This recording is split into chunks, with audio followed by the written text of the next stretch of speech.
viewers, and welcome to another very insightful edition of Frontline, brought to you by Italian Media. My name is Chema Otie, and of course you know what we do on this program. We bring you all of the top and trending stories from across Nigeria, Africa and the globe.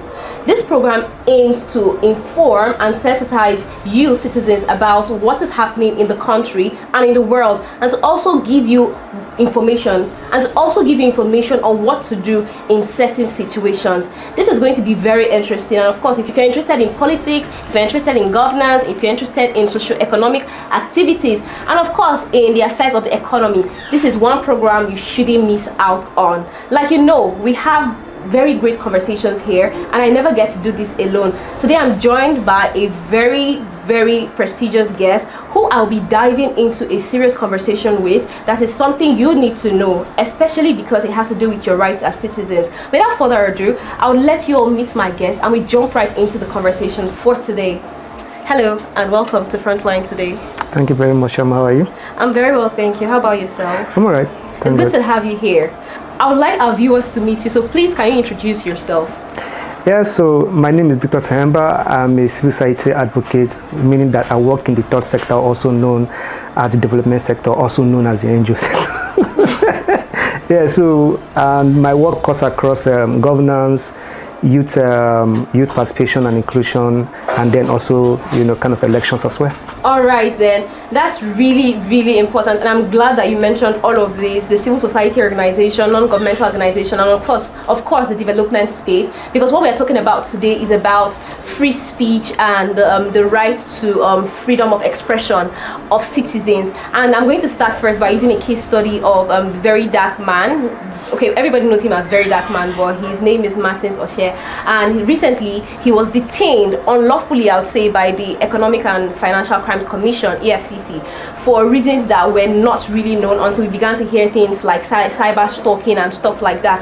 So what would you say free speech really is? And I know that constitutionally Nigerians, we have the right to express ourselves in whatever situation that we find ourselves. Why is it that it feels like that is being suppressed in certain quotas? Let's start first by understanding what free speech is and the freedom of expression.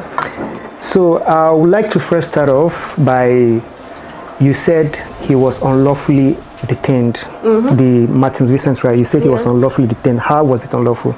Because maybe let us start from there. Because there wasn't a clear-cut reason why he was detained. He went to Guarantee Trust Bank, GT Bank, to complain about something that there was a deduction from his mother's account that didn't have a reason. So the point is, because he was arrested outside the bank premises, makes it unlawful. For just was there a petition? Was there a warrant? Was there a reason why he was just detained? Yes. Instantly. Was it stated instantly? So none of us was there at the point of the issue, but then yes, the EFCC, first of all, constitutionally, legally, by law, the act that established EFCC, they have the right to arrest.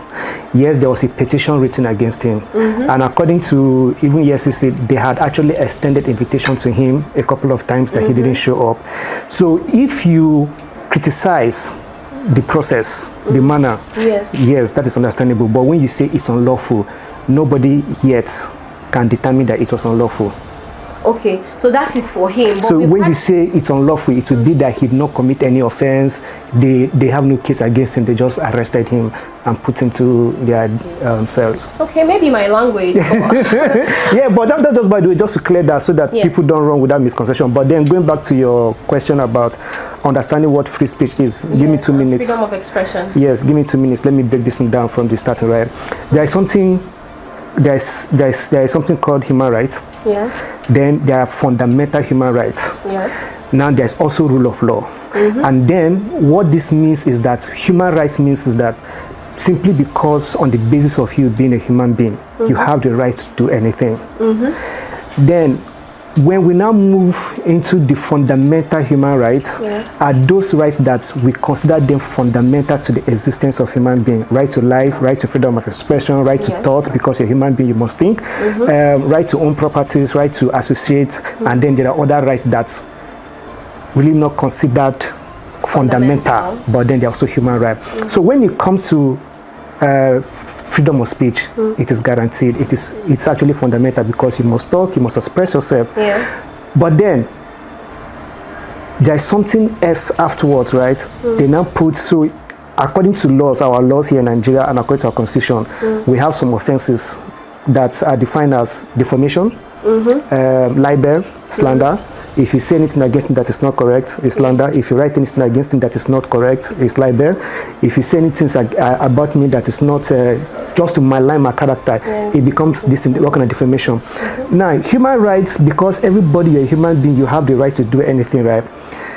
They now have to put some limitations to those rights so that you can enjoy your rights to the fullest. It sounds like a paradox.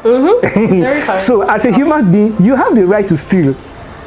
But if everybody exercises their right to steal, will you own properties? No. So they now have to put a limit to that you cannot steal.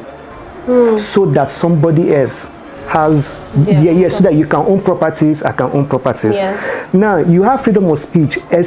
Say whatever you want to say, but don't slander. Don't defame. Don't libel. So it's a limitation. So now, freedom of speech also has limitation that is defined by those three things I mentioned.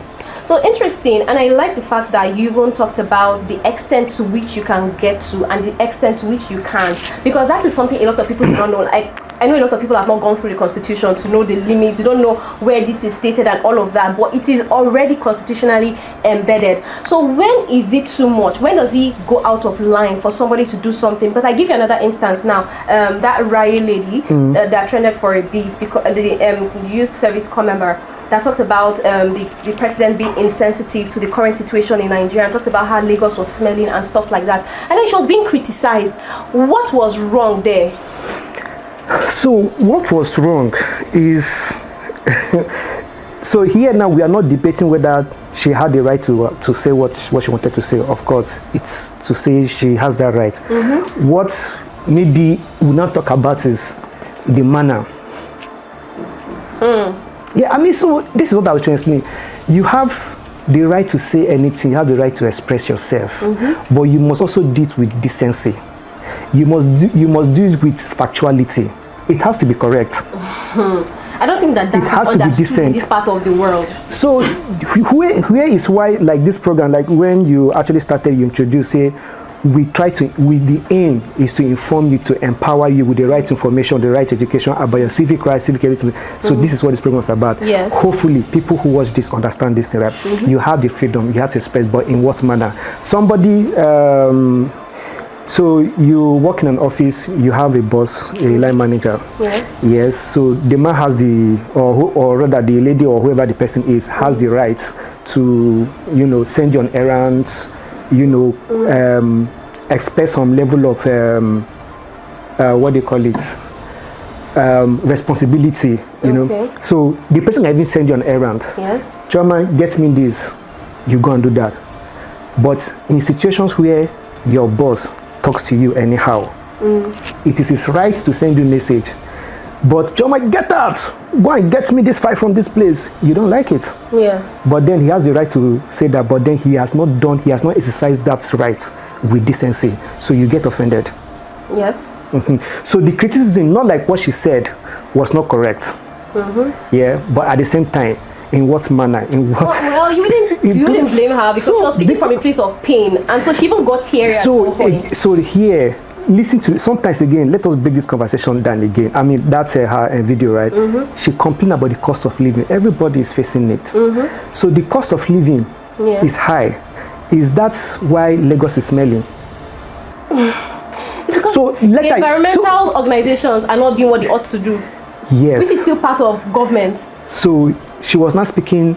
So these are two different issues that you do not. So so at a point, it now looks as if you were lampooning all of your frustration in one video. So that was where she was doing. That was where the criticism came from. See, there are some things that I don't think they are even worth government's time or this energy, right? And then that was actually one of them. Leave. People are frustrated. People are suffering, and there's no way that people will not complain or they will not lament. But then that was just paying attention. In fact, that's what I call you are majoring on minor things.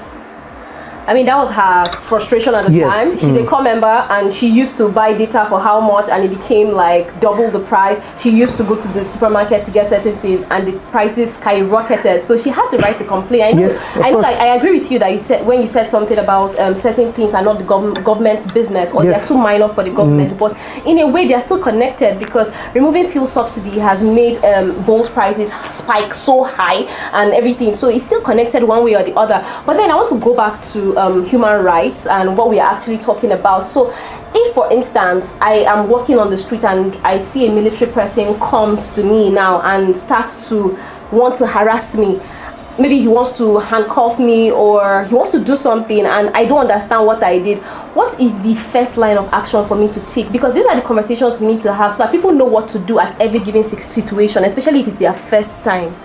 So first off, right, it is wrong professionally, ethically, for any security person to just see. In fact, army soldiers do not even because they don't deal with civil matters, they don't deal with civilians like handling civil matters. So arrest is something that is not within their major operations. But then it's wrong. So first thing to do is, but simply because they are now government sanction whatever, identify yourself to be very sure. Please identify yourself so that you can be very sure that this person is actually a legitimate. Yes, that is one. So sometimes you just let it go and then take the other steps, even if it include writing petitions to a decent higher. Are they not supposed to give you a warranty first, or a warrant rather first? So I think this is another conversation that because at every time people ask for warrants. So it's not every time that there has to be a warrant. Am I a criminal? No. So it is not only criminals that they arrest. That's what I'm saying. So if I'm a criminal, I would be expecting something of this nature because I probably have committed something and then you caught up with me. But then I've not done anything wrong and I just see military men or men in uniform coming after me. And I don't think it is ideal for them to just meet people in random places. Like I mentioned that of VDM. VDM. I think that one is even on a lighter note because they said, okay, there was cyber stalking and all of that. And we know that he's someone that is very, very verbal. He's very, he talks about different things online. So they may have probably caught up with him on something that he has said. Well, I'll give you another instance now. Last year, I think the case of Dele Farotimi, when he wrote his book, and then he was in his firm, and then they came to pick him up like that, and they took him to a different state entirely because of something he had written, and the claim was it was defamatory. Yeah. Just like that. So, again, the police or any security agency has the right to arrest you anywhere. Really? Yeah. Is that constitutional? Yes, it is in the Act. Okay, I'm just getting to know it's both in the in fact all the acts that actually establish any of these agencies that have the power to arrest. Even in my house, my territory. Even in your house. Yes, and that is why even though the way EFCC uses it is actually an aberration. Yeah. But then what happens is that even in your house, they can break the door and enter. But that is when you must have demonstrated some level of pushback. Yeah. So you are denying them access. Then in that way, they can actually break it down and enter. But then the police, EFCC, they have the power to arrest you anywhere. That's interesting. I mean, I never knew that. I thought that they had to meet me at a place where probably it's the location of a crime or something like that for me to actually feel guilty for my crime. But since it is not that way, I think I'm getting to learn this, and I hope you guys are learning too. Yeah, and so you see, in a situation where they believe that a crime has happened, yeah, in that kind of situation, what warrant do you want to go and show the criminal before you arrest? So arrest can be instant. Exactly, I totally agree. So like you're already guilty. There's no need for being innocent and exactly. You're already guilty at that. All right. So, sometimes do you think that some of these people, most of these agencies, overuse their power? Yes, of course. I think so too, because you can't. But then, what is the problem? Why do they always misuse or abuse their powers? I'm asking you that. All right, so another thing that I have also found as a big concern is whether these military personnel are actually overusing their power. I know everybody likes power, and whenever they have the opportunity to use it, they use it so much. I remember during the NSAS period, before the NSAS protest, some of my friends in the East kept on telling me how they'll be traveling from maybe Imo to Enugu, and then these people will stop them and start searching their cars and stuff. Is that not invasion of privacy? When is it too much for them to use their powers? So when it's too much for them to use their power is when it actually violates your rights. Okay, like when it infringes on your rights. So first of all, since you mentioned the case of NSAS, what brought about the case of NSAS itself? I mean, the NSAS protest itself is because yes. So that is too much. Yes, you can stop and search, but then even myself, I had painful experiences with SARS like twice. Yeah, and the approach, in fact, the first one that I had, the guy just saw me and for whatever, he said, "Stop there, who are you?" I said, "You can't just meet me and then start asking me questions like that." You had to look suspicious. No, I wasn't actually said. Next thing, say, "I'll pour you spit now." Why? So yeah, so I mean that is to the extent. Yeah, that's extreme. That is it. So you have to use it within the ambit of the law that does not violate the right of other people, human beings. Exactly. So that is when it's not too much. In the case of say stop and search, yes, I didn't witness it. I've seen it before, where they search like bring out your bags, they search everything and all of those things. Infringement. It is just something. It is not an infringement, but it is an extreme. There was no need for it. Okay. Interesting. Yes. I'm glad that we're having this conversation because I would have gone to fight a policeman and tell him, no, you're not supposed to go through my bags, not knowing that it's within his right to actually go through my things. So this is why sometimes that abuse of power comes in, that they understand to the full extent of the kind of powers that they have. Yes. But what they don't understand is that you cannot use it wrongly. You cannot use it arbitrarily in a way that harms or injures the rights of other people unjustly. Yes. Yes. I need to also know my rights and to know how much power I wield, so that whenever any person meets me on the road or anywhere and wants to abuse my own rights, I know what to say to them. And that's why it's important that we're having these conversations. So I want to bring it back to like the basis again. Yeah. In Nigeria currently, do you think that we have freedom of speech and freedom of expression?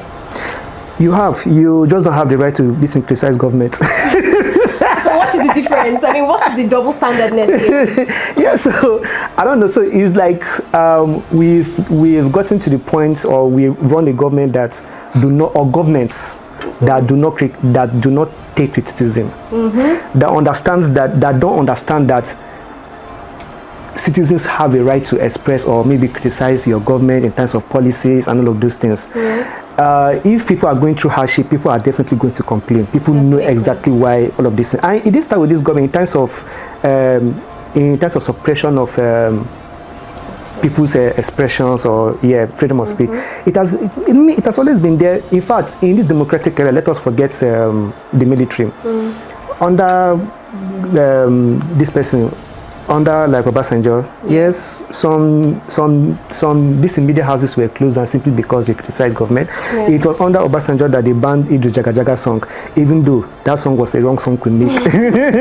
But you get under this Yaradua, yes, I think channels at some points, this Daily Trust, they were all shut down. Because of something. Under Good Luck, same thing happened. Under Buhari, we know. Now we also know. So the suppression, so it's like we are in a democracy, but then we are like in an autocratic democracy. I was going to even talk about that, because in a democratic regime like this that we're not still in the military regime. It's not supposed to be tyrannical, because for me, some of the ways that these people were picked up is tyrannical to me. It is authoritarian, if I may say, where you just come and you pick people in a way and it demeans them as individuals, because you have rights as a citizen of a country. We cannot be treated that way. Then on the other side, it feels like there's some people that are above the law, because there are certain people that do certain things and they go scot-free, while there are some other people that they will go through to the end of the rule just to find a way to get them arrested. What do you think about this? I just want to get your thoughts on people that are above the law. So people that are above the law, they exist. They will continue to exist, because first of all, some people made these laws. Second of all, there are some people that are custodians of these laws. So when you find yourself in that position where either you are the one making the law, or you're a part of those that make the law, or you're a custodian of the law, or you know people who are custodians of the law, you become above the law. And that also violates, and that is against the principles of rule of law. No, exactly. That the law should apply for everybody.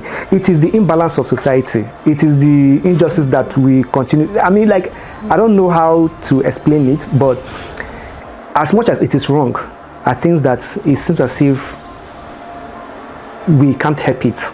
Yeah. Because even forget about those other places, right? Even we as normal human beings, as normal citizens that we are not in government position, there are places we go and we think that some certain rules should not apply to us. I get what you're saying. Sadly, and it's very unfortunate that we live in a country that it's supposed to be egalitarian, where we all have equal rights and we have the right to express ourselves. But some people are egalitarianism is an ideal concept. But do we live in an ideal society? Which is why I always tell people, kill the idea of idealism and focus on realism. It's sad. Because idealism is utopian. You are looking for a perfect society. Since the fall of man in the Garden of Eden, nothing can be perfect again. That's where we are headed for. I thought that is why we have rules and regulations to help us get to that place where it is more like utopia. I mean, I don't think we can get to utopia, but like it's on a path there. But well, that's on the lighter note. Let's not build so much on that. So we've had people like Dele Farotimi. I'm just going to list a few people that I know come out sometimes to say certain things. Dele Farotimi. We have the Very Dark Man that we spoke about, and a few other activists here and there that talk about different things, and they are usually suppressed and criticized. So what should we as Nigerians do to ensure that the rule of law is highly proclaimed and upheld? Because people that talk about it are suppressed. So what is the next action to take? So let me take you through another route again, and then we'll come back and I'll present to you again the concept of activism and advocacy. Okay. Now, activism, right, is for show. For sure. Yes, so usually with activism, your processes are most times are going to be wrong.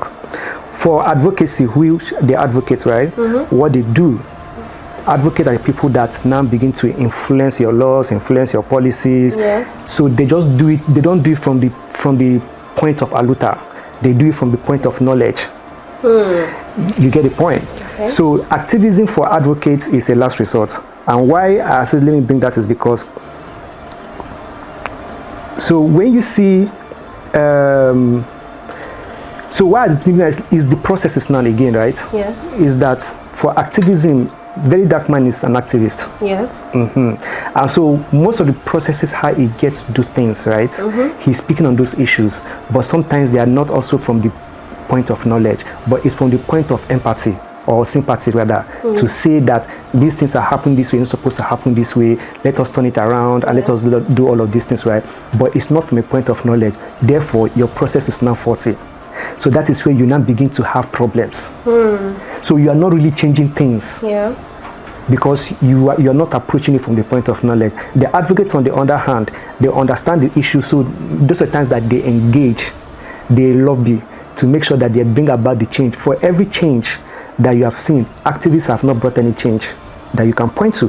So are you trying to say that it is going to speak to these stakeholders, the legislators, requesting for a bill or an act? So that is, see, change is systematic, change is gradual.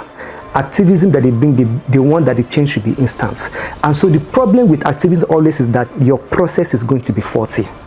And then people are always going to have problem with you. Not that what you are doing is wrong. Okay. So I always talk about processes. The end does not justify the means. Your process justifies the end. Yes? So okay, simple analogy. When in school they did teaching us mathematics, if there is a question to solve and the answer is 36. Yes. You know that teachers don't mark the answer. Yes. They mark your steps, your workings. Yes. You can go and do bujumbura magic, and then get statistics. But they like say, how did you get statistics when your processes are wrong? So you still fail it. So the means is supposed to justify the end. How you go about it is the process is supposed to justify the end. So if your process is faulty, your outcomes are also going to be faulty. And so this is the problem that activists, mention all the activists that you know, whether it's from this very dark man, working at Femi Falana, Showore, Dejade Onjo, whatever. Why are they always having problems? Because always the process. So the process gets forward to the point where it now looks as if you are now also now beginning to offend the law. And this begs the question that I'm still asking. So what is the ideal way to actually cause for change? So the ideal way to call for change is for everyone to be advocates for any issue that you see that you don't like. First of all, understand the issue. Second of all, who are the stakeholders that you can engage? How do you even begin to organize and engage? That's a procedure, because imagine it is. That's why I say change is systematic and is gradual. It's not instant. I think that makes a lot of sense. But before we go, I would like to know your thoughts about the place of social media in terms of free speech and freedom of expression. So because we have social media has actually democratized communication. So it means that everybody at any point can have, and then that also makes it very difficult to regulate. Okay. But at the same time, it is also an efficient tool for also organizing and causing for change. So usually when you look at social media, the good of it outweighs the bad. Part, but yes. then also it has also become like a tool, a weapon in the hands of nefarious people, using it for different kind of things that they want to do. Now there's a rise in misinformation and disinformation, simply because that process has been democratized. Anybody that has a phone now has a phone that has access to past information and all of those things. But then the place of social media in change is that is what you can use sometimes to drive change, and we have seen it happen a whole lot of times. Somebody sees a working at dilapidated school, take pictures, come on social media, post it, tag the government, this is working at responsibility, and draw attention. One happened in Edo. Once the distant governor, it came to the governor's attention. 2 days later, the whole school was demolished and then rebuilt. I saw one, they said the school, Nigerian Education Research Commission or whatever, NEC, right? Yeah, I think so. Their building was in a very bad shape, and then some people took pictures, posted online to say, how can an institution that is supposed to be responsible for the curriculum, like education in Nigeria in terms of development, be in that kind of building? So what kind of thing are they doing? Well, 2 days later, they renovated the building to make it more standard. So so that is point. Answers we use in social media. So that's the point. So that's how powerful social media can use. And so the advice would be like, be among those that use social media for responsible causes. Yes, I mean, people try, but it has its good sides and its bad sides, like you said. So one more question. Lately, we've been seeing how people have been cancelled and arrested for speaking up, which is not ideal in a democratic regime, right? So what impression do you think that is building in the minds of an average citizen, seeing that, oh, because this person spoke up, then the government is going to arrest the person, especially if you speak negatively about the government or the current the person in power, that's our president, you notice that they just arrest this person. But in other situations, these people are not arrested. So what impression do you think it is building in the minds of average citizens that is going to suppress them from ever even speaking up, even if they have legitimate facts? Should I speak my mind? Please, I want you to speak your mind. So the point is, I always have this. So here is, because people can't speak the truth, even if they have the truth. No. So you talk about saying people being arrested when they speak, right? If I have the means, and you went online to speak negatively about me, and I know they are false, yes, I'm going to have a case against you. And so usually when people are picked up, is that we feel that we are that the government or whoever is responsible or concerned is attacking free speech that people cannot see. Like we started in the beginning, say what you want to say, but it must be factual, it must be correct, it must not be aimed to harm anybody, it must not be this kind of misinformation. That is the thing. So what's the knowledge we should be passing, or the information we should be passing, is that whatever information you're going to put out, just make sure that it's correct, it's factual. Okay. So that if at any point in time they come for you, you can defend it with that fact that you have, with that record that you have. Yes, but in a case where I see it has not turned to like a herd mentality that once anybody says something and then it's picked up and then people start shouting free speech, you are handling free speech. Yeah. Free speech has limit, like I explained earlier. Yes, but when you don't talk about criticizing the government, right? I'm thinking of an example of where somebody who criticized the government was then arrested. There's been a few cases of such. I do not want to list any or name anybody right now, but I know that there's been few cases of such where people say, oh, the government for instance, Shehu this is Madi is still not signing. Shehu Madi, yes, is still in detention. We had one guy there, what's that his name? Is it Kefas? No, it's not Kefas that his name. Dadiata, that up to today is missing because he was a government critic, right? So yes, all of those ones are like few examples that you could say you cannot criticize. I mean, that when you criticize government, you are not becoming endangered. That is when you have government that is opposed to criticism. It's kind of appears to be that we have a government that is very, or we've had governments that are very opposed to criticism. So to Nigerian citizens out there who do not even know what to do and they want to speak their truth to power, or they want to just say something that they think is going wrong in their societies and they are scared because they don't want to be cancelled or picked up and arrested, and because they don't have maybe lawyers or money to pay any legal practitioner, what are the things that you say to them to help them guide themselves to make their truth known without being endangered? One, it would be that make it listen constructive in your criticism at any point in time. It does not stop you from expressing your feelings or your own thoughts around government and issues or government governance. I mean, governance and leadership generally. Yeah, so make it constructive and make sure that it is correct, that you know exactly, and then it is not an information that is intentionally designed to hurt anybody or malign anybody. Yes, I totally agree with you. Do not put out anything that is constructed to elicit negative emotions, because you might face the consequences of it, especially from the law. I think this was really a worthwhile conversation. I personally learned a lot. I hope you learned something too. Thank you very much, Victor, for being here today. Thank you very much for having me. It was really a great conversation. And if you're new to the channel and you haven't subscribed to this channel yet, please ensure to do so. Ensure to always follow us. We give you all of the very important things that you need to know and conversations that are happening that you need to be aware of. And also share this video to as many people as you think need to see it. Turn on notifications so that you get to see every video as soon as we upload it, and of course like it.